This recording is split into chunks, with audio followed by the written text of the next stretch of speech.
predict on February 4th, which quarterback will Kyle Shanahan fall in love with and draft this year? Who's his CJ Beathard? I want you to tell me. And why?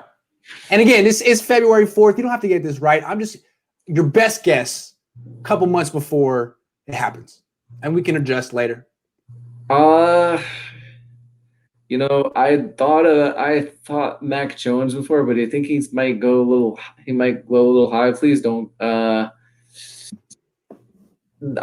think along with the two names, the Kyle Trask one and your Kellen Mond, I think one of the two. Mac Jones. I think those three guys. One of those three. I think it's going to be Mond, and I'm going to say why.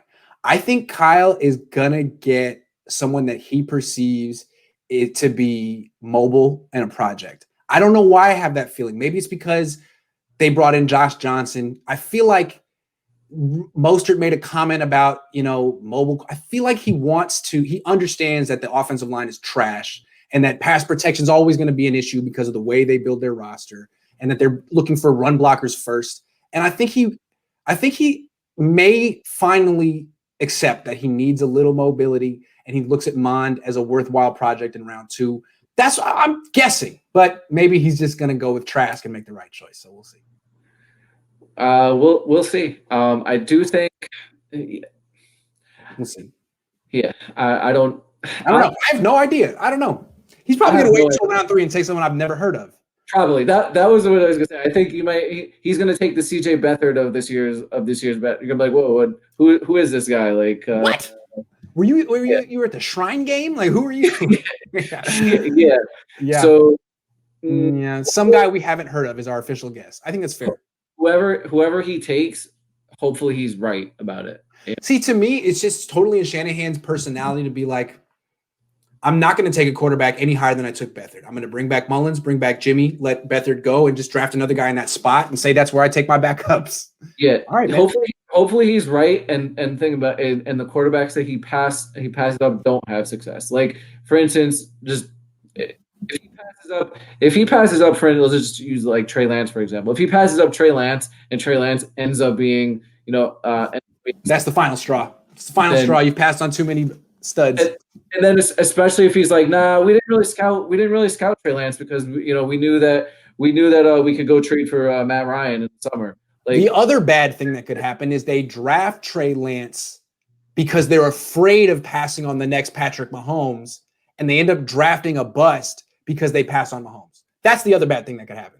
Yeah, you can't draft out of fear, and you talked about that. Oh, I'm afraid of him being great. And what if we pass on the next Mahomes? We already passed on the first Mahomes. Like,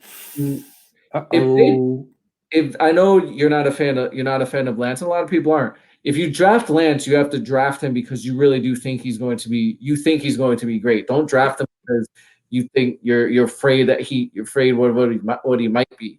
But because you'll ruin him. You need to believe in him and help him, give him a chance. Right. You can't just take him because you're afraid to get criticized.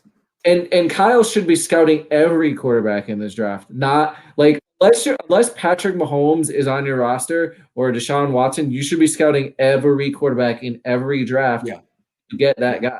Yeah. So that's what they need to do every year until they find their guy. Have you watched Sam Ehlinger much? Because I haven't. I'm not a big fan of Ehlinger.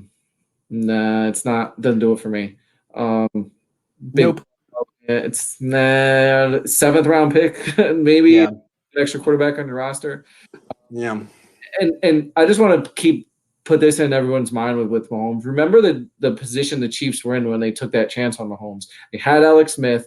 They moved up in the 27th to the 12th to get him, paid a first round pick and the 3rd. Mm-hmm. But it was a pretty steep price, the first round pick and the 3rd. But if Mahomes was a bust, they still had a quarterback. So those are the risks you want to take.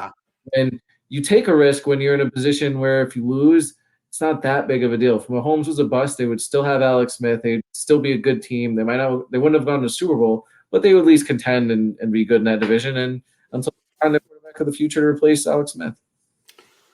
Oh, good stuff, man. This was a good show. I like having you on. Thanks for breaking down break by break versus all in mentality. I think this is an important podcast for people to watch. Niner fans, they're getting a little Rams envy right now, and you don't need to have it. It's only Mark. The Niners are doing it right. They just need to get the quarterback. And the way I look at it is like there's no shortcut. There's no way around it. Unless Tom Brady says, I want to play for you, then you say yes. But otherwise, trading a bunch of picks for some guy who's 33 and never won it, I wouldn't do that. You just got to draft the guy, and it's not easy. So do it every year until you get it right. Tom Brady would never do that, huh? No. Why would he want to come back and play for the Niners? It's not like he's from San Mateo.